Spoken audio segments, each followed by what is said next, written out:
My job is to somehow make them curious enough or persuade them by hook or crook to get more aware of themselves and where they came from and what they are into and what is already there, and just to bring it out.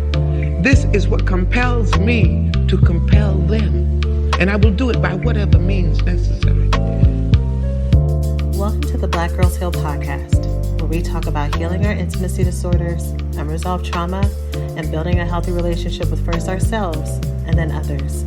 Every episode, we will talk about advice you can apply today to break unhealthy patterns and grow in your self-worth. I'm Shena, love addiction coach and trauma specialist. Let's begin. Hello, and welcome to the latest episode of Black Girls Heal. Today, we're starting a new series. For those of you who don't know, I'm pulling from some of my favorite episodes that I think everyone needs to learn or hear related to some very important topics that we discuss here and how to work through them. I'm very excited about introducing this series because it's not what I thought it was going to be.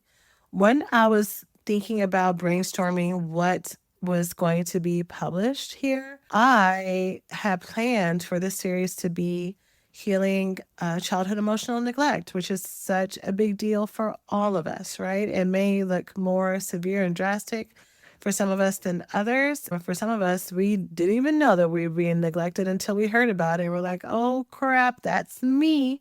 I need to know more about this, right? I didn't even know that that was a thing.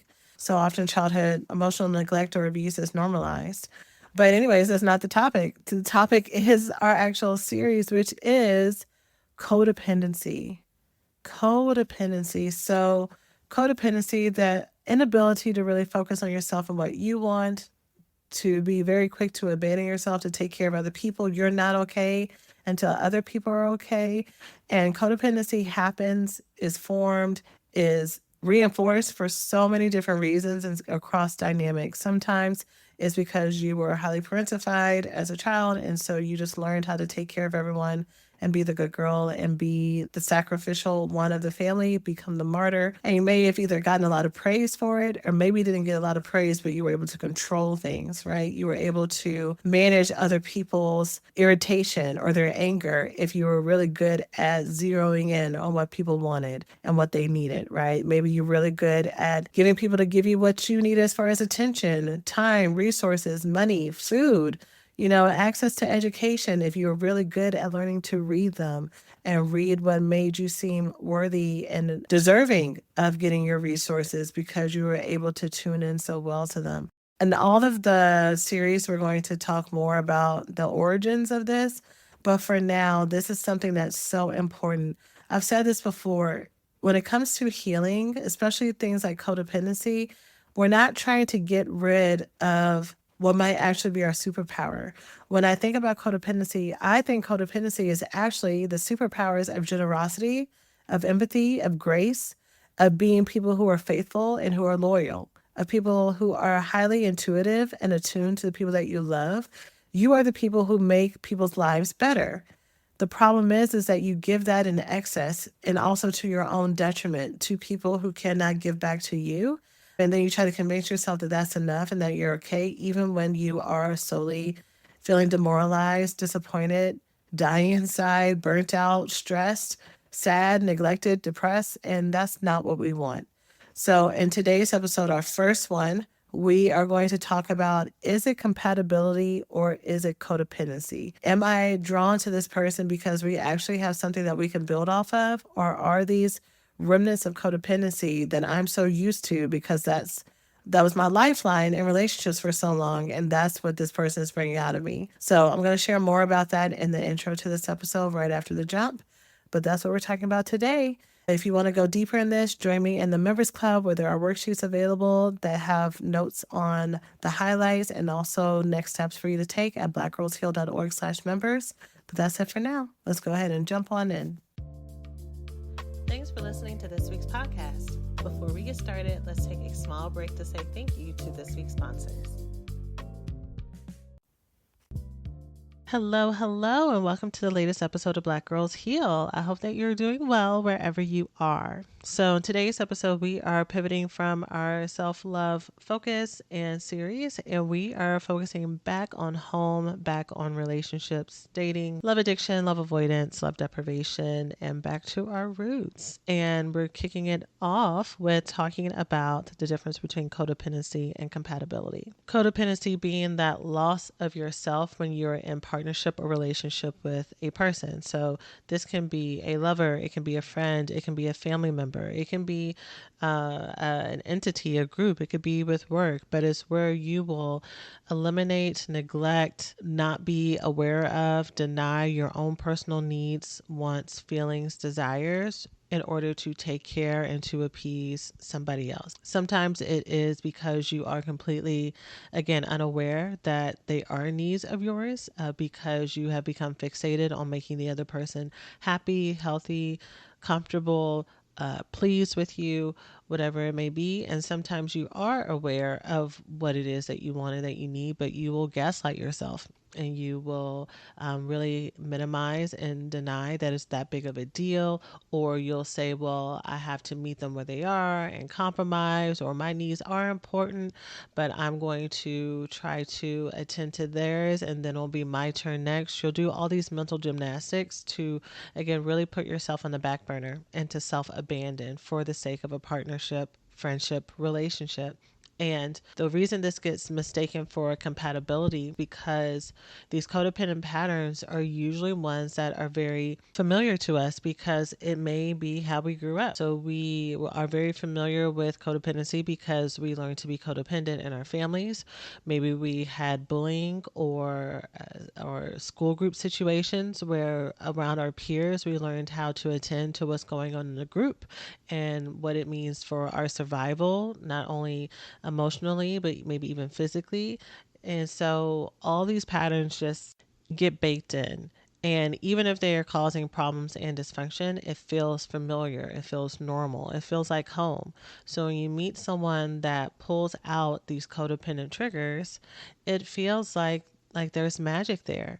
And because you may not have that awareness to know what's going on, you think that you have found your new best friend. You think that you have found your person. You think that things are going really well in your family relationships, not realizing that you are on this codependent cycle and things are just going to continue to escalate or crash and burn, and that you will be hurt on the other side. So, in today's episode, I'm going to talk about what codependency looks like, and then I'm going to talk about what compatibility would actually look like in this situation. So, codependent patterns that you may or may not be doing or may have been doing in the past, and actually, if you were truly compatible with this person, what would be occurring. So that is where we're starting today. So before we jump in, I just want to ask, I would love, love, love if you have been enjoying this podcast, if it is something that you have found helpful in your healing journey. If you haven't already, if you could leave a review on your favorite podcast player so that other people can find this podcast. The ratings, the stories, the testimonials really means a lot. And you may have already seen that yourself when you were looking for a podcast and you were checking this out. So we'd love if you would leave a review, share this podcast, tag us on social media, send it to someone you think we need it. It all really helps. So let's go ahead and jump on in. Okay, so let's talk about it, ladies. So, codependency. So, instead of these being straight bullet points, there are three different scenarios that I'm going to be talking about. I have like it in a little chart right now, and on one side it's codependency, and on the other side is compatibility. So, they're going to be different chunks. So, here's the first chunk of what codependency may look like in a relationship versus compatibility. The codependency may look like you may get a rush and feel really happy when you think about all the ways that you can help him or her be better in their life. You may get really excited about being able to help them because it's something that you like to do. it may be that what they have a gap area in is something that is a strength of yours or something that you've helped other people with before. So you get really excited that you get to be useful to them. And you feel really grateful that you found someone who may also be open to being helped, one that needs to be helped and that is open to being helped. And this is all because when you're codependent, again, going back to how we are groomed, raised, trained to be, we are trained to be that we are in our highest level version of ourselves when we are being useful and a tool to someone else.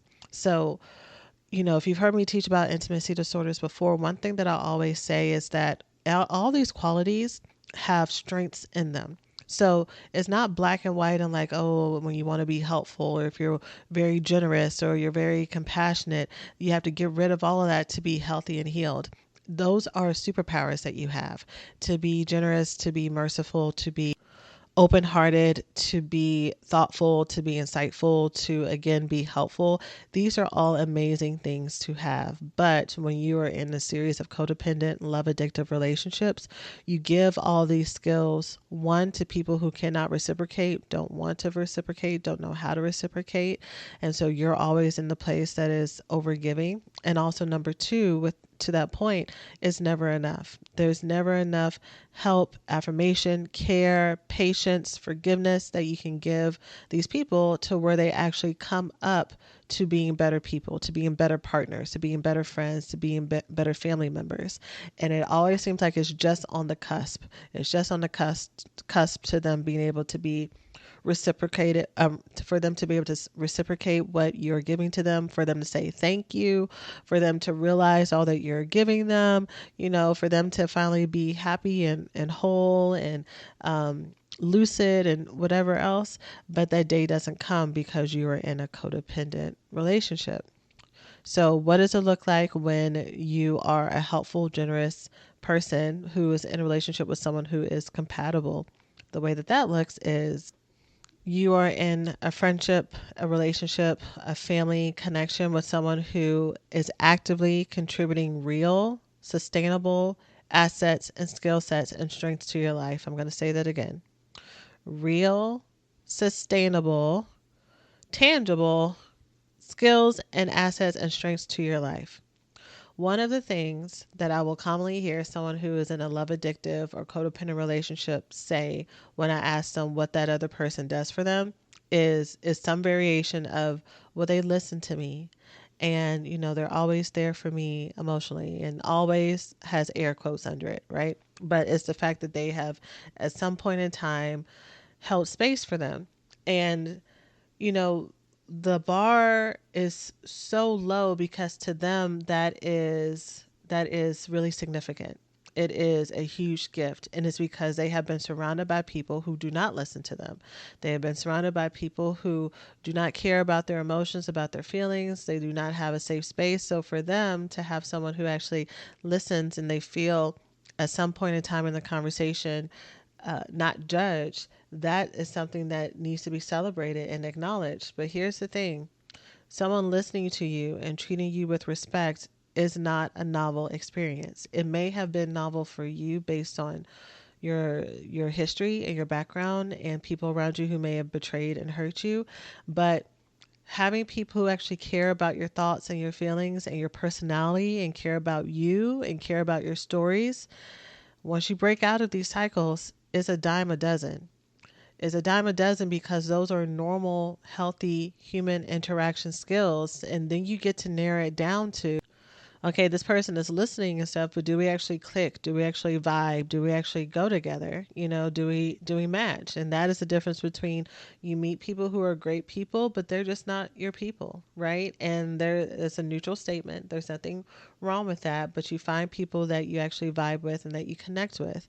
But I think when it comes to love addicts and love avoidance, or yeah, love avoidance as well, whenever they are getting in touch with their vulnerability or they finally open up to someone, we are so starved for that acceptance and so starved for that, for being seen, and so starved for being loved, so that when someone gives us a piece of that, then we act as if that it matches everything that we're giving to them, going back to the codependency piece. So it feels like it's equal playing field, but it's not, right? You are still the one who's over showing up, over committing, and not staying in the relationship. And so, going back to compatibility, you need to look at the same way that you are bettering this person, right? If you meet someone and the way that y'all merge and match is that y'all are, each other's balance, right? Where your strengths are is where their growth areas are, and vice versa. That is beautiful. You just want to make sure that that person actually has strengths, real strengths that they are actively cultivating in their life on their own without you having to remind them of it or being their coach or their guide, right? They have their own internal coach and guide. They have their own internal compass. They have their own internal sense of confidence. And you are just someone who's on the side as a supplement and as a cheerleader. And so they are the ones who are fully accountable for their own life and they don't need your help. They may be open to your help and your encouragement, but they don't need it, right? When you're codependent or when you're used to being codependent relationships, you're really good at finding people need, who need, and you need to be needed. And so that's what the fit is. That's why it feels like it's a match made in heaven until it's not. The second scenario for the difference between codependency and compatibility is when it is codependency, you will find that your life gets absorbed into theirs. You cannot emotionally cope when there's too much space or distance. Normal couple conflict and distance is seen as failure on your end, that you've done something wrong, that it's a crisis, that it needs to be fixed. It's really hard for you to feel stable unless something is rectified between y'all. If you've ever listened to an episode of Black Girls Heal and thought that was powerful, but now what? BGH Members Club is for you. Inside, you'll get ad-free bonus episodes and an archive library of all of our current episodes without ads as well, in-depth worksheets for every topic we cover, and special drop-in lessons to help you actually apply what you're learning. This is your space to reflect, grow, and make real changes in your healing journey. Join today at blackgirlsheal.org/members and take the next step towards becoming your healthiest version of you. Have you ever had one of those days where everything just feels harder than usual and you can't quite figure out why? I've definitely had my fair share and I totally get how frustrating it can be. And recently I learned that sometimes it's not just stress or lack of sleep, it's actually more hormones that are at play. And that's where Happy Mammoth comes in. They offer a free 2-minute quiz that can help you uncover the root cause of your hormonal symptoms. It's super easy, and you just answer a few questions about what you're going through and where you're at in life. And after taking the quiz, you'll get a personalized recommendation to help balance your hormones and start feeling better. I took the hormone quiz myself, and it gave me a personalized insight into what might be happening with my hormones so that I can start to do better.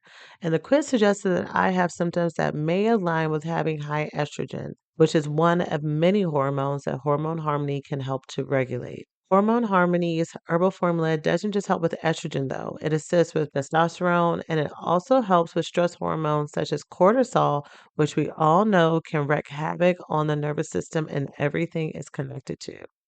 Though big changes often help, smaller habits like taking supplements like Hormone Harmony can offer a huge impact as well.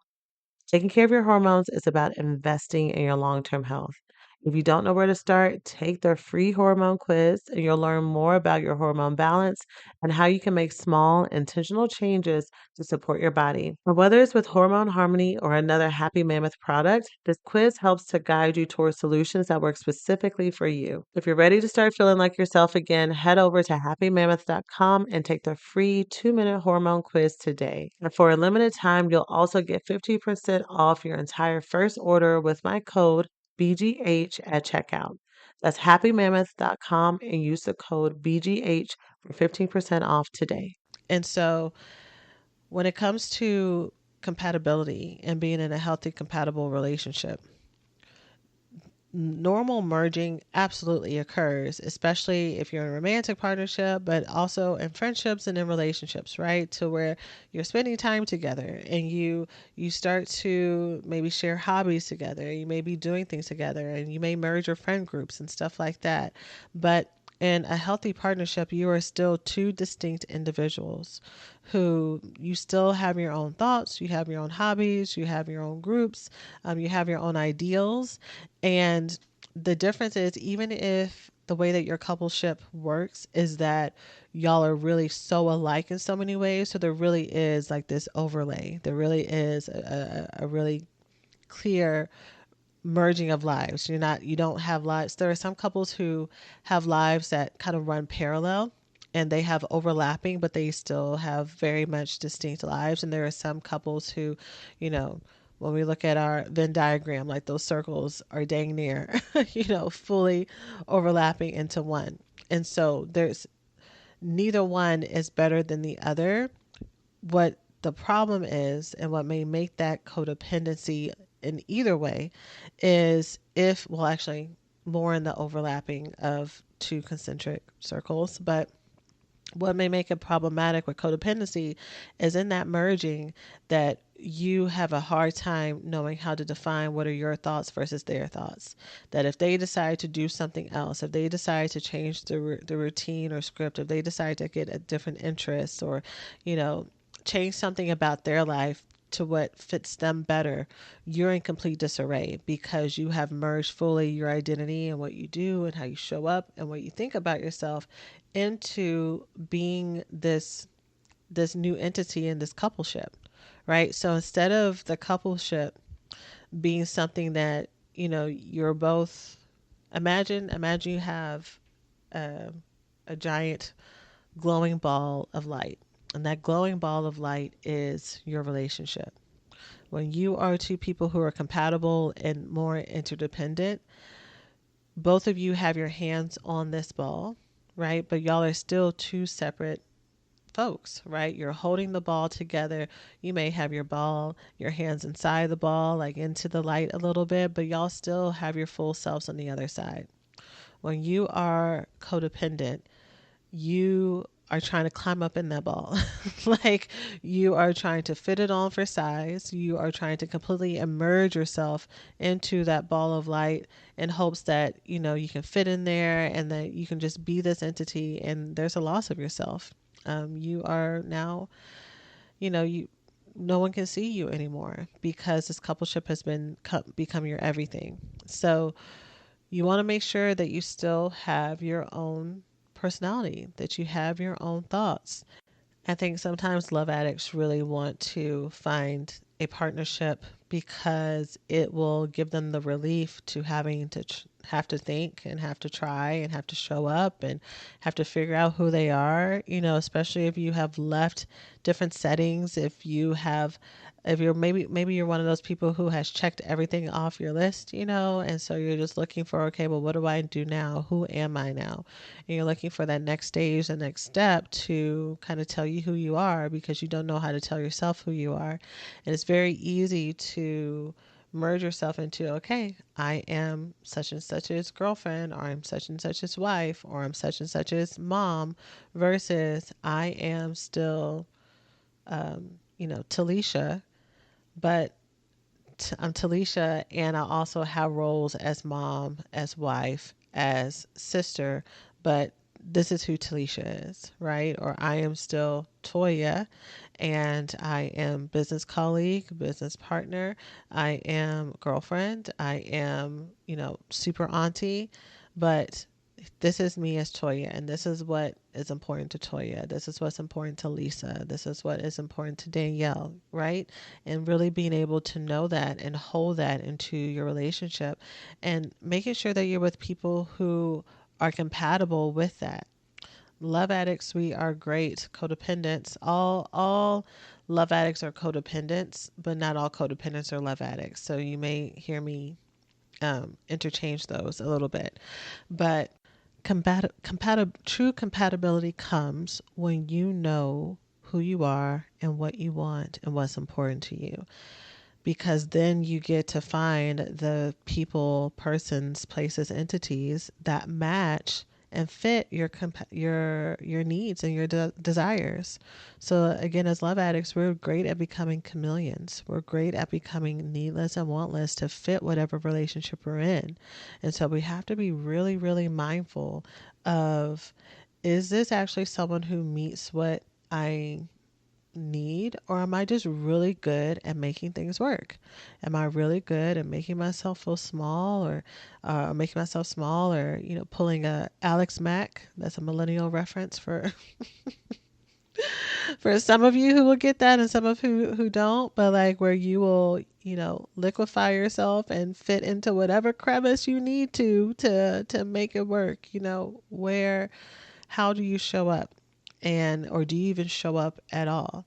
And it's okay to be antagonistic. It's okay for my codependence. It's okay for you to really share your thoughts and your fears, and to disagree, and to show up with full light, and to show up with your full chest.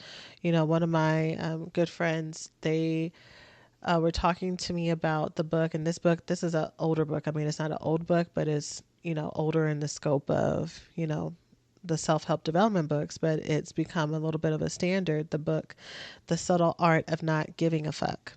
And I saw the book when it first came out, and even though I love God, but I cuss a little here on the podcast, like, I don't I typically don't really get attracted to things that are that crass, and that in your face. I need something a little bit gentle. Talk to me nice. And so, but I've been talking about a lot of things that I talk about here, and growth and healing and stuff, and they were like, I really like this book, and I think you would really like it too, or that it could really help you. And just showing up and being yourself unapologetically. And so I haven't gotten here. This is me saying the book. I'm not fully recommending the book because I haven't gotten far enough into the book to say yay or nay, but it fits what I'm talking about here. But I've gotten through part of the first chapter. And, one of the things that the author really talks about is unapologetically saying what it is that you want and that you need, and coming to that place where you just don't give a fuck, is what has set so many people free, and what has been the catalyst for so many people finally being able to get everything that they want. But even in that, he talks about getting everything that you want is really about learning what is important to you and standing in your personal truths. And whoever stays is the people who are supposed to stay, and whoever leaves are the people who are supposed to leave.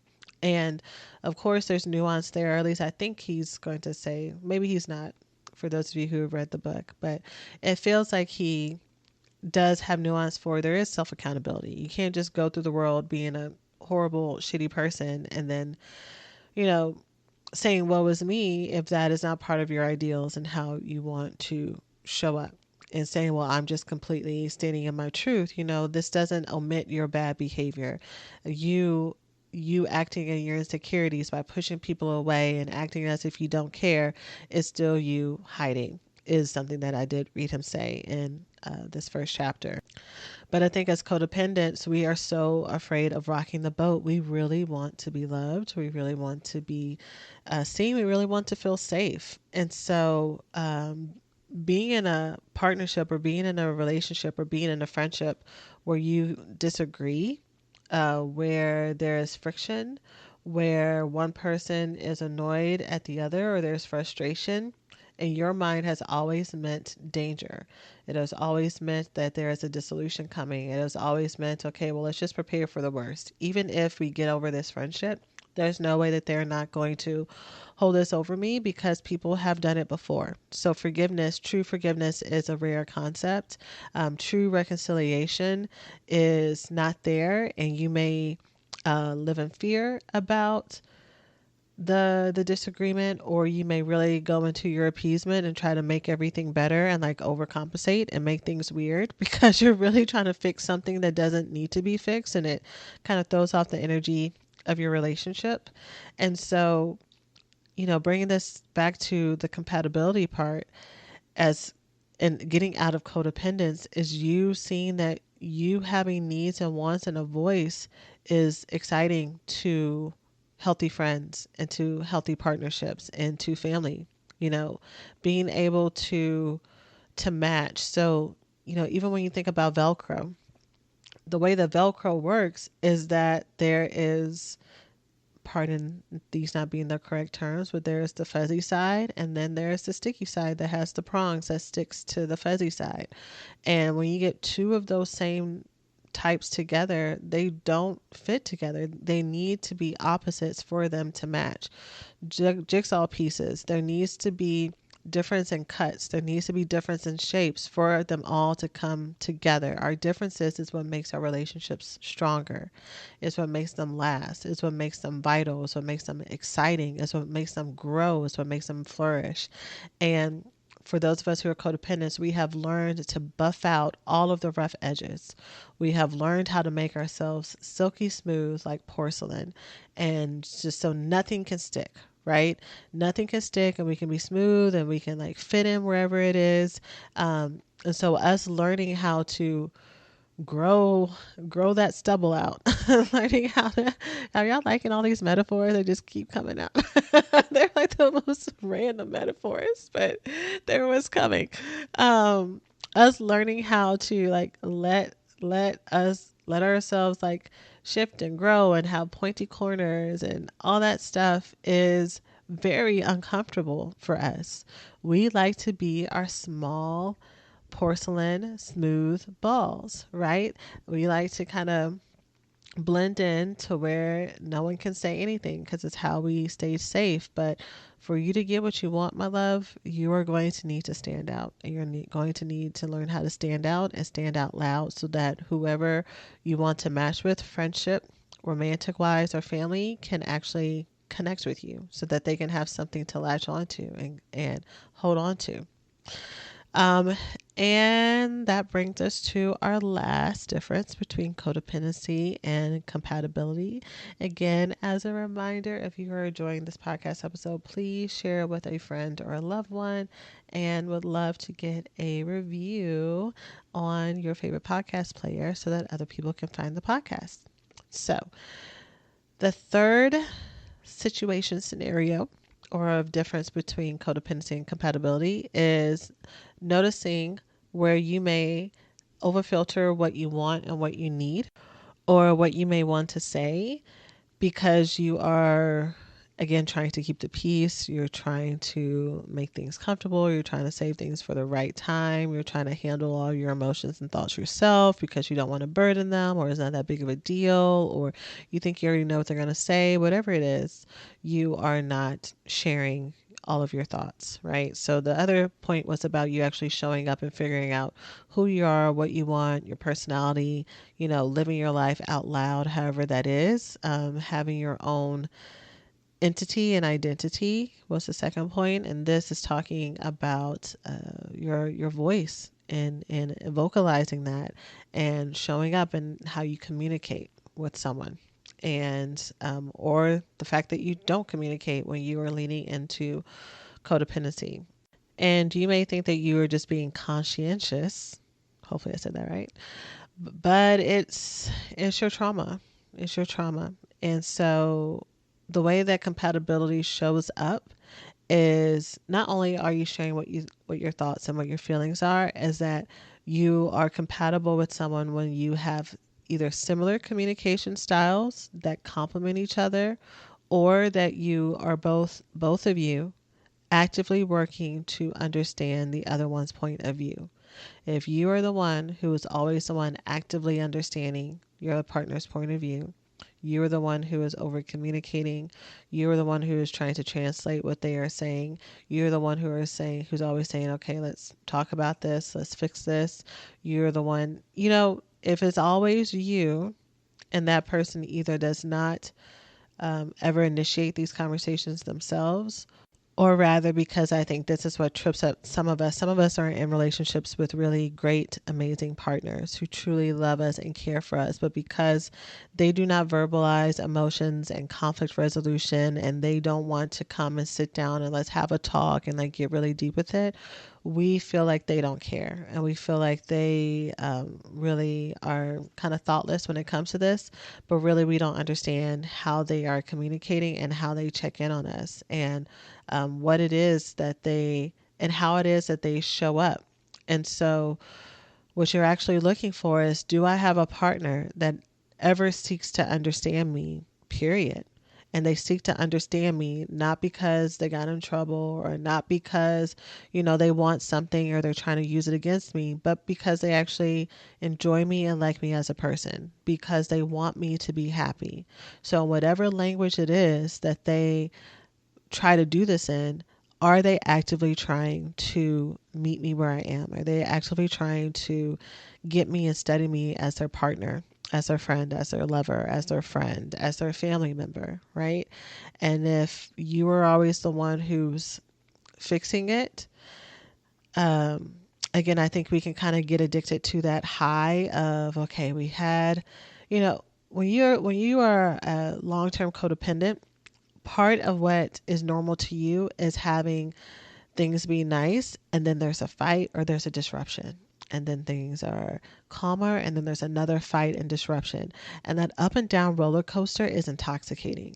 That is part of your nervous system's foreplay, right? And so when you get into friendships or relationships or family dynamics where there's like, a time of calm, but then a big blow up, and then a time of calm and a big blow up, no matter how chaotic it may seem, that is your normal. And so that is sexy, that is exhilarating. So there is so much endorphins and I'm assuming probably like dopamine that even comes out after y'all have a big fight or disagreement, and then you have like a heart to heart conversation or something gets resolved. Like the relief that comes with that, the pleasure that comes with that, like that is like a full body experience. Those of you who are codependents, you know how that feels. And so you can think that you have successfully worked through something when really you have just successfully completed a trauma cycle, right? And so that's the high that you're feeling right now. You are right back in the game.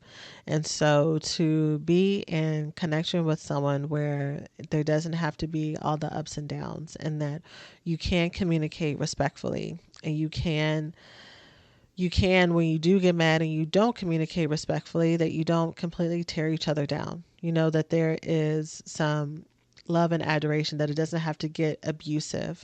And to be in relationships with people who match that energy is priceless, and match the energy that you need and want to hear your thoughts and your voice, and they want to make you happy. That is what we are looking for. That is the goal. Okay. So I hope that this was helpful in you determining what is the difference between codependency and compatibility in your friendships and your relationships. Hopefully, this sparked some thoughts about either current or past relationships or future relationships and how you want to show up. So, you learning how to be someone who's compatible, or you learning how to attract or be in relationship with someone who's accountable, remember, this all starts with you. It all starts with you learning who you are, what it is, and what you want. And it doesn't matter how many lists that you have or what you want in a personal relationship or what your standards are.